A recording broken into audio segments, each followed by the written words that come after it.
હું 15 વર્ષની હતી ત્યારે મારી દીદી એક બાળકને જન્મ આપતી વખતે મરી ગઈ. માતા પિતાએ બાળક ખાતર મારા લગ્ન જીજાજી સાથે કરવાનો ફેંસલો કરી લીધો. પરંતુ મને મારા જીજાજીથી ખૂબ જ ડર લાગતો હતો, કારણ કે તેઓ ખૂબ જ હટ્ટા કટ્ટા પુરુષ હતા અને હું 15 વર્ષની નાજુક છોકરી. મારી ના પાડવા છતાં પણ મારા લગ્ન મારા જીજાજી સાથે કરી દેવામાં આવ્યા. લગ્નની પહેલી રાત્રે જ્યારે તેઓ મારી નજીક આવ્યા તો હું તેમને જોઈને ડરી ગઈ હતી. પછી તે કહેવા લાગ્યા, ડરે છે કેમ તને? તો મારા ખોળામાં મારો નાનકડો ભાણિયો રડી રહ્યો હતો. હું પોતે તે સમયે માત્ર 15 વર્ષની હતી. મને સમજાતું નહોતું કે તેને ચૂપ કેવી રીતે કરાવું. તે બસ રડતો જ રહેતો હતો, ચૂપ થવાનું નામ જ નહોતો લઈ રહ્યો. તેને ખોળામાં રમાડી રમાડીને હું થાકી ગઈ હતી. મારી માં આઘાતથી પોતાના રૂમમાં પડી હતી અને વારંવાર તેને ખેંચ આવતી હતી. હું પોતે પણ એક ખૂબ જ મોટા દુઃખમાંથી પસાર થઈ રહી હતી, કારણ કે મારી દીદી બાળકનો જન્મ થતાં જ આ દુનિયા છોડીને જતી રહી હતી. પરંતુ જ્યારે તે બાળક ચૂપ ના થયું તો હું પોતે પણ રડવા લાગી. તો મારો અવાજ સાંભળીને પપ્પા મારા રૂમમાં આવી ગયા અને મને તે બાળક સાથે રડતા જોઈ તો કહેવા લાગ્યા, રિયા શું થયું? બાળક રડી કેમ રહ્યો છે? મેં કહ્યું, પપ્પા આ બાળક ચૂપ જ નથી થઈ રહ્યો, હું તેને કેવી રીતે ચૂપ કરાવું? તો મારા પપ્પાએ તે બાળકને ખોળામાં લીધો અને ઊંડો શ્વાસ લીધો અને કહેવા લાગ્યા કે આને પણ તો આવતાની સાથે જ પોતાની માને ગુમાવી દીધી છે. શું કરી શકીએ? ખૂબ જ મુશ્કેલીથી મેં પોતાની માને અને પોતાના ભાણિયાને સંભાળ્યો હતો. છેવટે 8 દિવસ પછી ધીમે ધીમે મારી માની તબિયતમાં થોડો સુધારો થયો હતો. તેમ છતાં પણ તે પોતાની પુત્રીને યાદ કરીને ખૂબ રડતી હતી, પરંતુ તેણે પોતાના પૌત્રની સંભાળ રાખવાનું શરૂ કરી દીધું હતું. મારી દીદીના મૃત્યુ પછી મારા જીજાજી એકવાર પણ અમારા ઘરે નહોતા આવ્યા. મારી દીદી અને જીજાજીના પ્રેમ લગ્ન હતા. બંને એકબીજાને જીવથી વધારે પ્રેમ કરતા હતા, પરંતુ મારી દીદીની ઉંમર ઘણી નાની હતી. શરૂઆતમાં તો પપ્પા અને માં આ લગ્નની વિરુદ્ધ હતા. તેમનું કહેવું હતું કે હજુ મારી બહેન, જેનું નામ મીરા હતું, તેની ઉંમર ઘણી નાની છે. અમે અત્યારે પોતાની દીકરીના લગ્ન નથી કરાવવા માંગતા. પરંતુ દીદી પણ જીદ કરવા લાગી હતી અને સામે જીજાએ પણ ઘરનો પીછો નહોતો છોડ્યો. આમ મજબૂર થઈને મમ્મી પપ્પાએ બંનેના લગ્ન કરાવવા પડ્યા, કારણ કે તેઓને ડર હતો કે ક્યાંક દીદી જજબાતમાં આવીને કોઈ ખોટું પગલું ના ભરી લે. પરંતુ બાળકનો જન્મ થતાં જ મારી દીદી આ દુનિયામાંથી જતી રહી. તેની ઉંમર લગભગ આટલી જ લખેલી હતી. 1 મહિનો વીતી ગયો હતો. હવે તો બાળક મારા ખોળામાં ટેવાઈ ગયો હતો. જ્યારે જીજુ અમારા ઘરે આવ્યા ત્યારે તેમની દાઢી વધેલી હતી, આંખો લાલ હતી. બસ થોડી જ વાર તેમણે પોતાના પુત્રને ખોળામાં લીધો હતો અને પ્રેમ કર્યો હતો. મારી માં કહેવા લાગી, રિયા હજી ઘણી નાની છે, ખૂબ જ મુશ્કેલીથી પ્રિન્સને સંભાળે છે અને હું તો એમ પણ બીમાર રહું છું. જ્યારથી મીરાનું મૃત્યુ થયું છે ત્યારથી મને એવું લાગે છે કે મારી અંદરથી અડધો જીવ કોઈએ કાઢી લીધો હોય. જીજુ કહેવા લાગ્યા, આંટી, ભગવાનની મરજી સામે આપણે શું કરી શકીએ? તમે તો છતાં પણ એકબીજાને કહીને પોતાનું દિલ હળવું કરી શકો છો, એકબીજાને હિંમત આપી શકો છો. મારા વિશે પણ તો વિચારો. ખાલી ઘરમાં મને મીરાના અવાજો સંભળાય છે. હું ત્યાં કેવી રીતે એકલો રહું છું એ તો ફક્ત હું જ જાણું છું. તેમનું દુઃખ પોતાની જગ્યાએ બહુ મોટું હતું. મારી માએ એક ઊંડો શ્વાસ લીધો. કહેવા લાગી કે અત્યારે તો રજાઓ છે, પરંતુ રજાઓ પછી રિયાનું 10મું ધોરણ શરૂ થઈ જશે અને બેટા, હું નાનકડા બાળકની સંભાળ રાખવાની સ્થિતિમાં નથી. જવાવાળી તો જતી રહી છે. તારે હવે તારા જીવનમાં આગળ વધવું જોઈએ. બીજા લગ્ન કરી લે. આ સાંભળીને જીજુ આશ્ચર્યચકિત થઈ ગયા હતા અને કહેવા લાગ્યા, આંટી, તમે આ કેવી વાત કરી રહ્યા છો? મીરાની જગ્યા હું કોઈને ના આપી શકું અને ક્યારેય પણ ના આપી શકું. તમે જાણો છો હું તેને કેટલો પ્રેમ કરતો હતો. તેના નામે આખું જીવન વિતાવી શકું છું. મારો બાળક થોડો મોટો થઈ જાય તો હું તેને પોતાની સાથે લઈ જઈશ. મારી માં કહેવા લાગી, હું જાણું છું કે તું મીરા જેવો પ્રેમ કોઈને પણ નહીં કરી શકે, પરંતુ તારા બાળકને તો માની જરૂર છે ને? જીજુ કહેવા લાગ્યા, કેમ, શું માસી ના ઉછેરી શકે? રિયા તો હજુ નાની છે, માત્ર 15 વર્ષની છે. તમારે ક્યાં અત્યારે જ આના લગ્ન કરવાના છે? જ્યાં સુધી તે 20-22 વર્ષની થશે ત્યાં સુધીમાં મારો પુત્ર 5 કે 6 વર્ષનો થઈ જશે અને પછી હું તેને લઈ જઈશ. પરંતુ મારી માં કહેવા લાગી કે બેટા, હવે તારે પોતાના જીવનમાં આગળ વધવું જોઈએ. જો તારો પુત્ર રિયાનો હેવાયો થઈ ગયો તો બીજી કોઈ સ્ત્રીને સહન નહીં કરી શકે. સ્વાભાવિક છે કે આજે નહીં તો કાલે તારે બીજા લગ્ન કરવા જ પડશે. આ જીવન એકલા નહીં વીતે. તો તે કહેવા લાગ્યા, મારે લગ્ન કરવા જ નથી, ના અત્યારે કે ના પછી. મારી માં કહેવા લાગી, અત્યારે તારા દિલમાં મીરાનું દુઃખ તાજું છે, પરંતુ હું જાણું છું કે સમય સાથે બધું નોર્મલ થઈ જશે. થોડા મહિના પછી જ તું લગ્ન કરી લેજે, જેથી તારા બાળકને એ જ છોકરીની આદત પડી જાય જે તારી પત્ની હોય. નહીંતર પાછળથી ખૂબ જ મુશ્કેલી પડશે. અત્યારે તો પ્રિન્સ એટલો નાનો છે કે જેના ખોળામાં નાખશો તેના જ ખોળાની તેને આદત પડી જશે, પરંતુ મોટો થઈ ગયો તો તેને નવી સ્ત્રીને સ્વીકારવામાં ઘણી મુશ્કેલી પડશે. મારી માની વાત જીજુને ખરાબ લાગી હતી. તે તરત જ ઊભા થઈને જતા રહ્યા અને ત્યારબાદ પૂરા 4 મહિના પછી પાછા આવ્યા હતા. પ્રિન્સ 5 મહિનાનો થઈ ગયો હતો. હવે તો તે મારા વગર રહી જ નહોતો શકતો. તે મારા માટે ખૂબ જ મુશ્કેલ હતું. જ્યારે પણ સ્કૂલેથી આવતી તો તે રડી રહ્યો હતો. માં તેને રમાડીને થાકી જતી, પરંતુ તે ચૂપ જ નહોતો થતો. હું આવતાની સાથે જ તેને મારા ખોળામાં લેતી તો તે રડવાનું બંધ કરી દેતો. તે મારી સાથે જ સૂતો હતો, મારા હાથે જ ખાતો હતો, મને પોતાની માં માનતો હતો અને હું પણ તેના માટે આવા જ વિચાર રાખવા લાગી હતી. મને લાગતું કે જાણે તે મારો જ બાળક છે. મારી માં વારંવાર જીજુને કહેતી કે પોતાની જિંદગી વિશે વિચાર, તારા બાળકનો મામલો છે. પરંતુ તે ખબર નહીં શું વિચારીને બેઠા હતા. માના વારંવાર બોલાવ્યા બાદ 4 મહિના પછી આવ્યા હતા. માત્ર 1 કલાક બેઠા હતા. માની વાતો એક કાનેથી સાંભળીને બીજા કાનેથી કાઢી નાખતા અને પછી ઊભા થઈને જતા પણ રહ્યા હતા. દર મહિને તે થોડા પૈસા મારા પપ્પાની દુકાને આપી જતા અને કહેતા હતા કે આ પ્રિન્સના ખર્ચ માટે છે. હું મારા બાળકનો બોજ કોઈના માથે નાખવા નથી માંગતો. આ રીતે દિવસો પસાર થવા લાગ્યા હતા અને હું 17 વર્ષની થઈ ગઈ હતી. હવે તો પ્રિન્સ પણ 3 વર્ષનો થઈ ગયો હતો. હવે તો મારા વગર જરાય નહોતો રહેતો. મને મમ્મી મમ્મી કહેતો હતો. એ દિવસો દરમિયાન મારો સંબંધ પણ આવ્યો હતો. તેઓ ખૂબ સારા અને સમૃદ્ધ પરિવારના હતા. મારી માએ જીજુને બોલાવ્યા અને કહેવા લાગી કે રિયાનો ખૂબ જ સારો સંબંધ આવ્યો છે અને અમે ઈચ્છીએ છીએ કે આના લગ્ન કરી દઈએ. આ સાંભળીને તે કહેવા લાગ્યા, પરંતુ મારા બાળકનું શું થશે? શું પ્રિન્સ તમારો સંતાન નથી? તમારી પુત્રીની છેલ્લી નિશાની છે. તમારી દીકરી ખાતર મારા બાળક સાથે આવું ખરાબ ના કરો. તેનાથી તેની માં ના છીનવો. પ્રિન્સ રિયાને જ પોતાની માં માને છે અને હજુ ક્યાં તમારી પુત્રની ઉંમર પસાર થઈ ગઈ છે. 2 થી 3 વર્ષ રાહ જુઓ. ત્યાં સુધીમાં પ્રિન્સ પણ મોટો થઈ જશે અને વાત સમજવા લાગશે. તમે જોજો, હું પોતે જ રિયાના લગ્ન ખૂબ જ સારા ઘરમાં કરાવીશ, પરંતુ મારા પુત્રને એ લાયક થવા દો કે હું તેની સાથે રહી શકું અને તે વાતોને સમજવા લાગે. મારી માં કહેવા લાગી, તો સમજતો કેમ નથી? તે અત્યારે રિયાને થોડા સમય માટે પણ દૂર નથી જવા દેતો. તેને પોતાની માં માને છે. જો હજુ થોડો મોટો થઈ ગયો તો આના વિના બિલકુલ પણ નહીં રહે અને સમયનું કોઈ ઠેકાણું નથી. હું બીમાર રહું છું અને રિયાના પપ્પા પણ બ્લડ પ્રેશરના દર્દી છે. અમે અમારી પુત્રીના લગ્ન વહેલામાં વહેલી તકે કરાવવા માંગીએ છીએ. તો પોતાના વિશે વિચાર. તો તે કહેવા લાગ્યા, ઠીક છે, જો તમને આટલી જ ઉતાવળ હોય તો ના લગ્ન મારી સાથે કરી દો. જીજાજીએ આ વાત અચાનક જ કીધી હતી. મારી માને આ વાતની અપેક્ષા નહોતી કે જીજાજી આવું પણ કહી શકે. આ વાત સાંભળતા જ મારી માએ આશ્ચર્યથી તેમની સામે જોયું હતું અને કહેવા લાગી કે તું રિયા કરતા ઘણો મોટો છે, પૂરા 10 વર્ષ મોટો છે. જીજાજીએ કહ્યું, તો શું થઈ ગયું? પ્રિન્સને પોતાની માં માને છે, હવે એના વગર નહીં રહી શકે. અને જો હું બીજી કોઈ સ્ત્રીને લઈ આવીશ તો ખબર નહીં તે મારા બાળક સાથે કેવું વર્તન કરશે. બની શકે છે કે તેને માનો પ્રેમ ના આપે, મારી સામે પ્રેમ કરે અને મારી પાછળ મારા બાળકને મારતી રહે. તેની માસી છે, તેની સાથે સારું વર્તન રાખશે, એકદમ માં જેવો પ્રેમ કરશે જેવો કે અત્યારે કરી રહી છે. મને લગ્નની કોઈ ઈચ્છા નથી, પરંતુ હું મારા બાળક માટે માં ઈચ્છું છું, જેથી શ્રેષ્ઠ કોઈ હોઈ જ ના શકે. મારી માં કહેવા લાગી, હું તારા સસરા સાથે વાત કરીને જોઈશ. જો હવે મારી એક જ પુત્રી છે, જો તું તેને અપનાવવા માંગતો હોય તો પૂરા મનથી અપનાવજે. ફક્ત પ્રિન્સની માં તરીકે જ નહીં, પરંતુ પોતાની પત્ની તરીકે પણ અપનાવજે, જેથી મને લગ્ન પછી પોતાની પુત્રીની ચિંતા ના રહે. આ સાંભળીને જીજાજી આશ્ચર્યચકિત થઈ ગયા હતા અને કહેવા લાગ્યા, તમને ફરિયાદ કરવાનો મોકો નહીં મળે. જીજાજી સારા એવા સમૃદ્ધ પરિવારના હતા. દેખાવમાં પણ સુંદર અને જવાન હતા. ઉંમર 29 વર્ષની હતી. કોઈ પણ છોકરી તેમને જોઈને પોતાનું દિલ તેમના પર હારી શકે છે, પરંતુ મારા દિલમાં તેમના પ્રત્યે એવા કોઈ જજબાત નહોતા. હોય પણ કેવી રીતે, મેં તો તેમને હંમેશા પોતાના જીજાની તરીકે જ જોયા હતા. તેમના ઘરમાં કોઈ વસ્તુની કમી નહોતી. જ્યારે આ વાત મારા પપ્પાને ખબર પડી તો થોડું વિચારીને તેમણે પણ હા પાડી દીધી, કારણ કે તે ઉંમરમાં મારા કરતા ઘણા મોટા તો હતા, પરંતુ તે સિવાય તેમનામાં કોઈ કમી નહોતી. અને સૌથી મોટી સમસ્યા તો પ્રિન્સની હતી. તે હજુ ઘણો નાનો હતો અને તેને એક માની જરૂર હતી. નવી આવેલી સ્ત્રીનો શું ભરોસો, તેને સગીમાં જેવો પ્રેમ આપે કે ના આપે. અને આજ વિચારીને મારા પપ્પાએ લગ્ન માટે હા પાડી દીધી. અને ઉપરથી તેમના ઘરમાં કોઈ વસ્તુની કમી પણ નહોતી.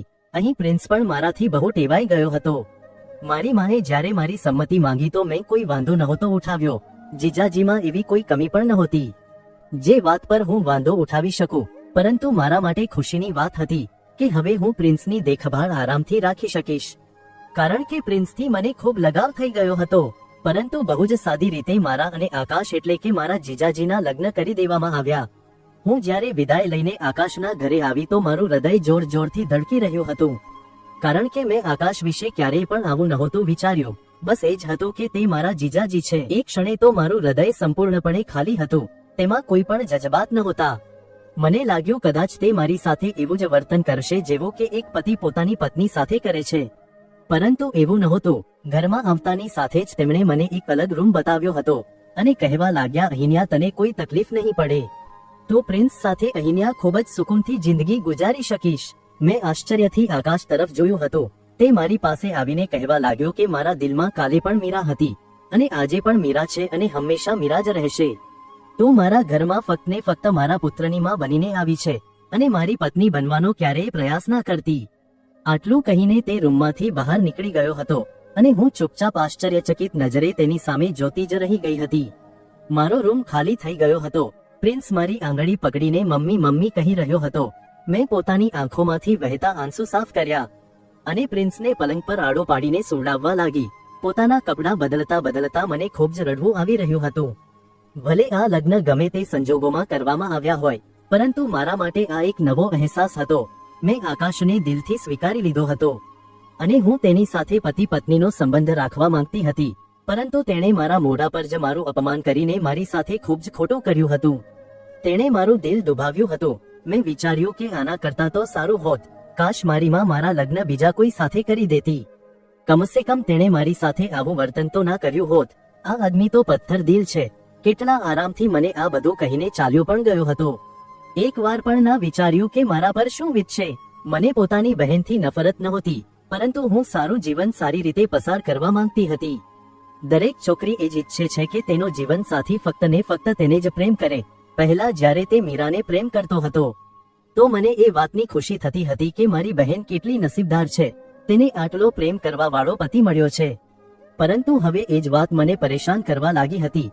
તે મારી સામે જ દીદીના પ્રેમનો નિસાસો નાખતો હતો. દીદી દુનિયામાંથી જતી રહી હતી, પરંતુ હવે હું તેના જીવનમાં આવી ગઈ હતી.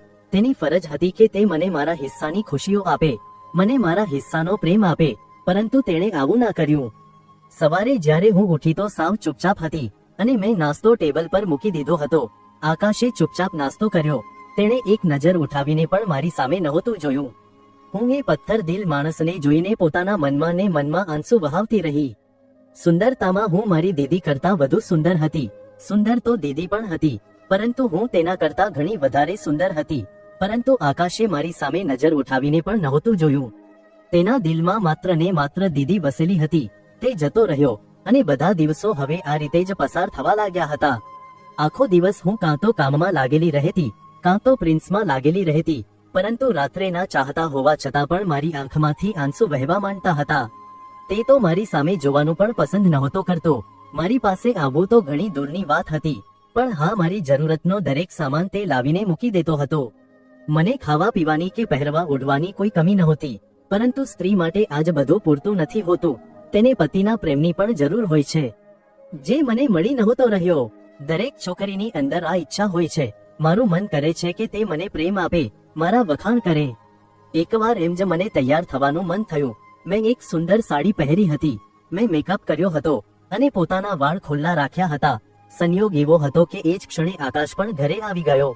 મને જોઈને તેના હોશ ઉડી ગયા હતા. ગુસ્સાથી મારી સામે જોવા લાગ્યો અને બોલ્યો, આ શું પહેર્યું છે? તું આવી રીતે તૈયાર થઈને મારું મન લુભાવવા માંગે છે? તું શું સમજે છે કે હું કમજોર પાત્રનો છું? જો તું મારી સામે તૈયાર થઈને આવીશ તો હું મારું ભાન ભૂલી જઈશ અને તારી નજીક આવતો રહીશ. શરમ નથી આવતી આવી યુક્તિઓનો ઉપયોગ કરવામાં? તેની વાતો સાંભળીને હું પોતાને તેની સામે ખૂબ જ નાની સમજવા લાગી હતી. મને પોતાનું ખૂબ જ અપમાન મહેસૂસ થયું હતું. મારી આંખોમાં આંસુ આવી ગયા હતા. હું તો બસ એમ જ તૈયાર થઈ હતી. મને નહોતી ખબર કે તે ઓફિસેથી વહેલો ઘરે આવી જશે અને આ રીતે મને અપમાનિત કરશે. હું રૂમમાં જઈને કપડાં બદલીને જોર જોરથી રડવા લાગી. પ્રિન્સ મારી પાસે જ હાજર હતો. મને રડતા જોઈને મારી પાસે આવ્યો. મારી આંખો પરથી આંસુ સાફ કરવા લાગ્યો અને બોલ્યો, મમ્મી શું થયું તને? કેમ રડી રહી છે?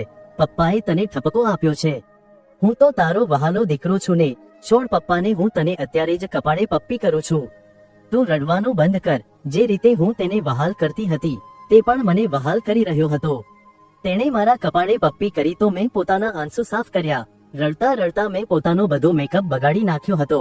મારી લિપસ્ટિક આખા મોઢા પર ફેલાઈ ગઈ હતી અને કાજલ પણ ગાલ સુધી પહોંચી ગઈ હતી. મારા દિલમાં તે સમયે પ્રિન્સ પ્રત્યે જરાય કોઈ અહેસાસ નહોતો, પરંતુ મને તેના પર ગુસ્સો આવી રહ્યો હતો. ના જાણે કેમ મને અચાનક એવું મહેસૂસ થવા લાગ્યું કે જો મારા જીવનમાં પ્રિન્સ ના હોત તો કદાચ આજે મારી સાથે આ બધું ના થયું હોત. પ્રિન્સના કારણે જ મારા લગ્ન આકાશ સાથે થયા હતા, જે હું બિલકુલ નહોતી ઈચ્છતી. પ્રિન્સે જ્યારે મારો આવો ચહેરો જોયો તો પોતાના નાના નાના હાથ વડે મારો ચહેરો સાફ કરવા લાગ્યો અને કહેવા લાગ્યો, મમ્મી તું તો સુંદર ભૂતળી બની ગઈ છે. હું અત્યારે જ તારો ચહેરો સાફ કરી દઉં છું, નહીતર પપ્પા ડરી જશે અને તારી સાથે પણ લડશે. તેની વાતો સાંભળીને મારા ચહેરા પર સ્મિત આવી ગયું હતું. તે તો એક માસૂમ બાળક હતો, પરંતુ તે દિવસ પછી હું ફરીથી ક્યારેય તૈયાર નહોતી થઈ. હું તો ખૂબ જ શરારતી અને તોફાની પ્રકારની છોકરી હતી. ખૂબ જ મન થતું હતું કે બોલું, હસું, મસ્તી કરું, તૈયાર થવ, મેકઅપ કરું અને ખૂબ રંગબેરંગી કપડાં પહેરું. પરંતુ એ દિવસ પછી એકવાર પણ આ બધું કરવાનું મારું મન નહોતું થયું. હું હવે 20 વર્ષની થઈ ગઈ હતી અને મારો જન્મદિવસ હતો અને ખબર નહીં તે દિવસે મારા મનમાં શું આવ્યું કે મેં મારી પસંદગીનું લાલ રંગનું એક ફ્રોક પહેરી લીધું હતું અને વાળ પણ ખુલ્લા રાખ્યા. અત્યારે આ દિવસનો સમય હતો અને આ આકાશના આવવાનો સમય નહોતો. થોડો ઘણો મેકઅપ પણ મેં મારા ચહેરા પર કરી લીધો હતો. પ્રિન્સ મારી નજીક જ હાજર હતો. હવે તો તેની સ્કૂલમાં જવાની પણ ઉંમર થઈ ગઈ હતી. ક્યારેક ક્યારેક જ્યારે હું ખૂબ જ વધારે બેચેન થતી તો મારા મનમાં પ્રિન્સ પ્રત્યે ગુસ્સો આવવા લાગતો હતો, પરંતુ બીજી જ ક્ષણે હું પોતાના આ અહેસાસને દૂર કરી દેતી હતી. આ તો મારો ભાણિયો છે, મને મમ્મી મમ્મી કહે છે. હું બિલકુલ મારા પોતાના બાળક જેવો તેને પ્રેમ કરતી હતી. તેના બાપની સજા હું પ્રિન્સને શા માટે આપું? તે દિવસે હું તૈયાર બેઠી હતી ત્યારે પ્રિન્સે મોબાઈલમાં મારો ફોટો પાડીને આકાશના નંબર પર મોકલી દીધો. હું આ વાતથી સાવ અજાણ હતી. ઘણા સમય પછી મારું શાહી પનીર ખાવાનું મન થઈ રહ્યું હતું. હું ઊભી થઈને રસોડામાં જતી રહી અને શાહી પનીર બનાવવા લાગી. અમે બંને માં દીકરો બેસીને હજુ ખાવાનું જ ખાઈ રહ્યા હતા કે ત્યારે ગુસ્સામાં આકાશ ઘરમાં દાખલ થયો. મને આટલી તૈયાર જોઈને બીજી જ ક્ષણે તે પોતાનો મોબાઈલ ફોન મારી સામે ફેંકીને કહેવા લાગ્યો, આ બધું શું છે? તને શરમ નથી આવતી? હું ત્યાં મીટિંગમાં વ્યસ્ત છું અને તું મને વારંવાર તારો ફોટો મોકલે છે. મેં કેટલી વાર તને સમજાવી છે કે મારી સામે આવી હરકતો ના કર. તારું મારી નજરમાં કોઈ પણ મહત્વ નથી. તો ફક્ત ને ફક્ત મારા બાળકની માં છે. હું તો બસ સ્તબ્ધ થઈને તેનો ચહેરો જોતી રહી, કારણ કે મને તો કની પણ ખબર નહોતી. બીજી જ ક્ષણે તેણે મારું મોં દબાવીને મને જોરથી ધક્કો માર્યો હતો. મારા હાથમાં લાલ રંગની કાચની બંગડીઓ હતી, જે મેં ખૂબ જ દિલથી પોતાના ડ્રેસ સાથે મેચિંગ કરીને પહેરી હતી. બીજી જ ક્ષણે તેણે મારો હાથ ટેબલ પર પછાડ્યો હતો. જોરથી ટેબલ પર હાથ પસડાવવાથી બંગડીઓ તૂટીને વેરવિખેર થઈ ગઈ હતી. પ્રિન્સ તો ડરીને પાછળ સંતાઈ ગયો હતો. કાચ મારા કાંડામાં ઘૂસી ગયા હતા અને હું બસ આહ ભરીને રહી ગઈ હતી. મને તો ખબર જ નહોતી કે કયો ફોટો આકાશના નંબર પર મોકલવામાં આવ્યો હતો. એ તો પ્રિન્સ હતો જેણે પોતાના ભોળપણમાં મારો ફોટો તેણે પોતાના પિતાના નંબર પર સેન્ડ કરી દીધો હતો. અને આકાશના ગુસ્સાનું કારણ હું બની હતી. કદાચ તૈયાર થવું, પોતાની પસંદગીના કપડાં પહેરવા, પોતાની પસંદગીનું ખાવાનું ખાવું, બધું જ મારા માટે પ્રતિબંધિત થઈ ગયું હતું. હું મારા રૂમમાં બંધ થઈને લાંબા સમય સુધી પોતાના જજબાત અને પોતાની ઈચ્છાઓને દબાવીને રડતી રહી. મારી આંખોમાંથી આંસુ વહી રહ્યા હતા. એ રાત્રે એક ક્ષણ માટે પણ મારી આંખો બંધ નહોતી થઈ. પ્રિન્સ દરવાજો ખખડાવતો રહ્યો પણ મેં દરવાજો ના ખોલ્યો તો તે પોતાના બાપ પાસે જ સૂઈ ગયો હતો. બીજા દિવસે સવારે જ્યારે હું રૂમમાંથી બહાર નીકળી તો મારું વલણ સાવ બદલાઈ ગયું હતું. આકાશ મને પાછળ ફરીને જોઈ રહ્યો હતો. તેને લાગ્યું કે કદાચ હું કંઈક કહીશ, કદાચ કંઈક કરીશ અથવા પ્રિન્સ સાથે ખરાબ વર્તન કરીશ, જેથી તેને મને ઠપકો આપવાનો ફરીથી મોકો મળી જાય. પરંતુ હું એકદમ ચૂપ હતી. મારા મનમાં એક જ વાત હતી કે હું માત્ર ને માત્ર પ્રિન્સની માં છું અને મારું અહીંયા કોઈ બીજું કામ નહોતું. મારું કામ અહીં માત્ર પ્રિન્સનું ધ્યાન રાખવાનું અને પોતાના પતિની જરૂરિયાતો પૂરી કરવાનું હતું. મેં મારા મનને ઘણા સમય પહેલા મારી નાખ્યું હતું. બધો પ્રેમ, બધા જજબાત, બધા સપના જે મારી ઉંમરની છોકરીઓ જુએ છે, મેં જોવાના બંધ કરી દીધા હતા. ખૂબ પ્રેમથી મેં પ્રિન્સને નાસ્તો કરાવ્યો હતો. ત્યાર પછી તેને સ્કૂલમાં મોકલ્યો અને ઘરના તમામ કામ કર્યા હતા. મારા જેટલા પણ નવા કપડાં હતા, કિંમતી મોંઘી સાડીઓ જે મને મારી માએ આપી હતી, મેં તે બધાને આગ લગાવી દીધી હતી. મેં પોતાના પર હવે ધ્યાન આપવાનું બંધ કરી દીધું હતું. ઘણા દિવસો સુધી હું માથું પણ નહોતી વળાવતી. ખેર, હું પ્રિન્સ સાથે સાથે આકાશની દરેક જવાબદારી નિભાવતી હતી. મેં આકાશ સાથે બોલવાનું જ બંધ કરી દીધું હતું. ક્યારેક જરૂર પડતી તો બોલતી, નહીંતર પોતાના કામમાં જ લાગેલી રહેતી હતી. મને આમ ચૂપચાપ કામમાં લાગેલી જોઈને હવે કદાચ આકાશને પણ અહેસાસ થવા લાગ્યો હતો. ક્યારેક ક્યારેક તે મારી સાથે વાત કરવાની કોશિશ કરતો, પરંતુ હું બસ હા અને ના માં જવાબ આપી દેતી. પછી તેની હિંમત જ નહોતી થતી મારી સાથે વાત કરવાની. પરંતુ હવે મને આ બધી બાબતોથી જરાય ફરક નહોતો પડતો. મારા જજબાત તો લાંબા સમયથી ખતમ થઈ ગયા હતા. પ્રિન્સ સ્કૂલમાં જવા લાગ્યો હતો. ભણવામાં પણ ખૂબ સારો હતો. હવે તો જે ટાઈમ વધતો, હું તેના અભ્યાસમાં વ્યસ્ત થઈ જતી હતી. ના તો મને પોતાની સુંદરતા જાળવવામાં રસ હતો કે ના તો તૈયાર થવાનો. બંગડીઓ કોને કહેવાય એ તો હું ભૂલી જ ગઈ હતી. કોઈ પણ ફંક્શન હોય, કોઈ પણ તહેવાર હોય, હું ક્યારેય તૈયાર થઈને નહોતી જતી. આ વખતે તહેવાર આવ્યો તો આકાશે કદાચ નોંધી લીધું હતું. તે જ્યારે પ્રિન્સને મોલમાં લઈને ગયો તો મને પણ લઈ જવાનું કહેવા લાગ્યો. પરંતુ મેં કામનું બહાનું કાઢીને ના પાડી દીધી. જ્યારે આકાશ પ્રિન્સ સાથે પાછો આવ્યો તો તે ખૂબ જ ખુશ હતો. મારી પાસે આવ્યો અને એક ખાખી કાગળ મારી સામે લંબાવ્યું. કહેવા લાગ્યો, આ હું તારા માટે લાવ્યો છું. આ કહેતી વખતે તે થોડો અચકાયો હતો. ચહેરા પર શરમ પણ હતી. હું આશ્ચર્યચકિત હતી. આટલા વર્ષો પછી તે મારા માટે આખરે શું લઈને આવ્યો હતો? મેં અવિશ્વાસથી તેની તરફ જોયું હતું અને પછી કોઈ પણ ખચકાટ વિના મેં તેને ખોલીને જોયું તો તેમાં કાચની લાલ રંગની બંગડીઓ હતી, જે ક્યારેક મારી ફેવરિટ હતી. મેં ઝડપથી એક નજર બંગડીઓ પર નાખી અને કહેવા લાગી, આ તમે કેમ લાવ્યા છો? આકાશ મારી સામે આશ્ચર્યથી જોવા લાગ્યો અને બોલ્યો, મતલબ મારા દીકરાની માં માટે લાવ્યો છું. તારા માટે લાવ્યો છું. તને લાલ રંગની બંગડીઓ પસંદ છે ને? તો પહેરી લે. મને તો જેટલું આશ્ચર્ય થતું એટલું ઓછું હતું. જ્યારે નજર ઉઠાવીને મેં તેની તરફ જોયું તો એક ક્ષણ માટે મને તેની આંખોમાં એક વિચિત્ર આકર્ષણ દેખાયું હતું. કંઈક એવું જરૂર હતું જેણે મને નજર ફેરવવા મજબૂર કરી દીધી. કદાચ તેને આટલા વર્ષોમાં અહેસાસ થઈ ગયો હતો કે હું તેની પત્ની છું. તેની પહેલી પત્નીનું તો અવસાન થઈ ગયું હતું, પરંતુ તેના જીવનમાં એક બીજી સ્ત્રી પણ હતી. આ જ કારણ હતું કે તેના ઘરમાં અમારો કાયદેસર સંબંધ હોવા છતાં પણ એકબીજાથી દૂર હતા. કારણ કે તે દીદીને અત્યાર સુધી ભૂલી નહોતો શક્યો, પરંતુ કદાચ હવે તેના મનમાં મારા પ્રત્યે પ્રેમ જાગવા લાગ્યો હતો. મેં બંગડીઓ લઈને ત્યાં જ ડેસ્ક પર મૂકી દીધી અને કહ્યું કે અત્યારે હું કામ કરી રહી છું. તમારો ખૂબ ખૂબ આભાર. આટલું કહીને હું ત્યાંથી આવતી રહી હતી. પરંતુ મને હવે આ વાતોથી કોઈ ફરક નહોતો પડતો. તહેવાર હતો એટલે બધા તૈયાર હતા. હું ઘરના કામમાં જ લાગેલી રહી. મારા માતા પિતા પણ અહીંયા આવી ગયા હતા. પરિવારના બાકીના લોકો પણ અમારે ત્યાં મીઠાઈ આપવા આવ્યા હતા.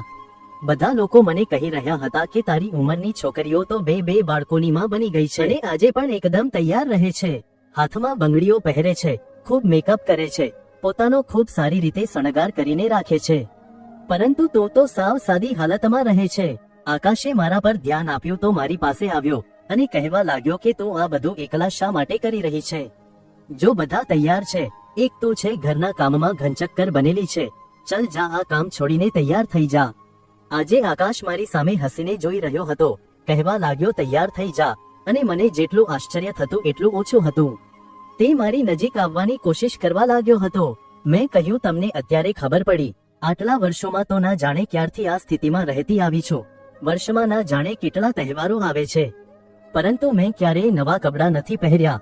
આજ પહેલા તો તમે ક્યારેય ધ્યાન નથી આપ્યું, તો આજે તમને કેમ અહેસાસ થઈ રહ્યો છે? તે મારા પ્રશ્નનો તે જવાબ નહોતા આપી શક્યા. મારી માને પણ મારો હાથ પકડીને કહ્યું, તે મહેંદી કેમ નથી લગાવી અને ના તો નવા કપડાં પહેર્યા છે કે ના ઘરેણાં પહેર્યા છે?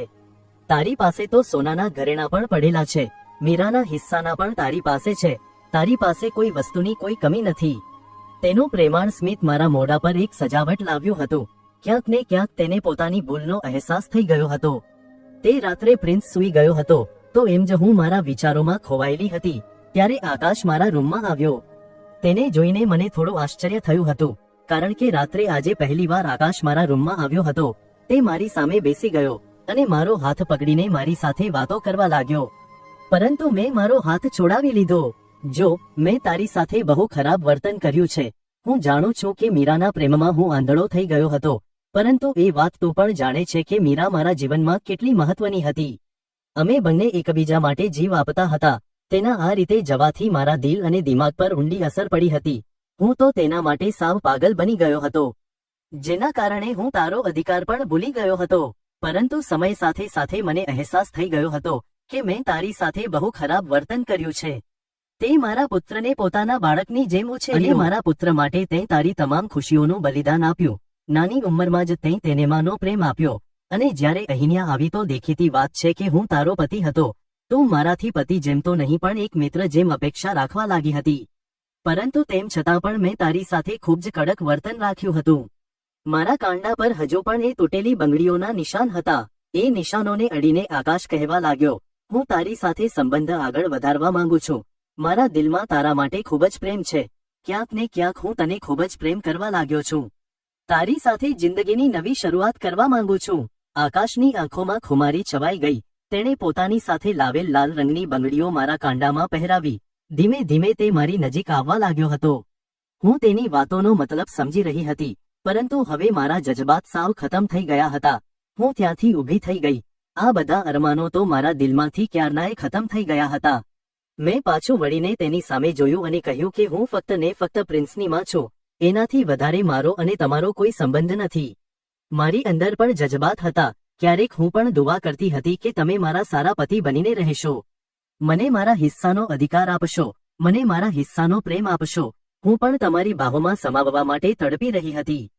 પરંતુ હવે મારી આ બધી ઈચ્છાઓ મરી ગઈ છે. મારી સાથે પ્રેમથી વાત કરવાની તો વાત દૂર રહી. તમે તો સામે નજર ઉઠાવીને જોયું પણ નહીં. કેટલું મારું મન થતું હતું કે જ્યારે હું તૈયાર થાવ તો તમે મારા વખાણ કરો, મારા માટે ગિફ્ટો લઈને આવો, મને બહાર ફરવા લઈ જાઓ. મારું ધ્યાન રાખો. મારા દરેક મુશ્કેલ સમયમાં તમે મારી પડખે ઊભા રહો. પરંતુ એવું તમે બિલકુલ પણ ના કર્યું. દર વખતે તમે મારું અપમાન કર્યું. મને દર વખતે એવું જણાવ્યું કે હું બીજી છું. માત્ર ને માત્ર હું પ્રિન્સની માં છું. હવે જ્યારે બધી ઈચ્છાઓ રાખ થઈ ગઈ છે તો તમે મને સુખદ સપના બતાવો છો અને મને સમજાવવા માંગો છો કે હું તમારી સાથે નવી જિંદગીની શરૂઆત કરું. તો જુઓ, તમારી અંદર જજબાત જાગી રહ્યા હોય અને પોતાની અંદરના જજબાત ઠંડા કરવા માંગતા હોય તો વધુ સારું છે કે જાઓ અને બીજી સ્ત્રી સાથે લગ્ન કરી લો, જે તમારી જરૂરિયાતોને પૂરી કરી શકે. હું માત્ર ને માત્ર પ્રિન્સની માં છું, તે સિવાય બીજું કંઈ નહીં. મારી તરફથી તમને સંપૂર્ણ સ્વતંત્રતા છે. તમે ત્રીજી વખત લગ્ન કરી શકો છો. આટલું કહીને હું રૂમમાંથી બહાર નીકળીને બાલ્કનીમાં જતી રહી હતી. થોડા વાર પછી આકાશ પણ મારા રૂમમાંથી બહાર નીકળી ગયો હતો. હું ત્યાં જ બાલ્કનીમાં ઊભી રહીને લાંબા સમય સુધી પોતાના આંસુને પોતાની અંદર ઉતારતી રહી. હું ઈચ્છતી હોવા છતાં પણ તેના પ્રત્યે પોતાની અંદર જજબાત નહોતી વિકસાવી શકતી. સ્ત્રી જ્યારે એકવાર પોતાના દિલના દરવાજા કોઈ પુરુષ માટે બંધ કરી દે છે, પછી ભલે તે ગમે તે કરે, તેને કોઈ પણ ખોલી નથી શકતું.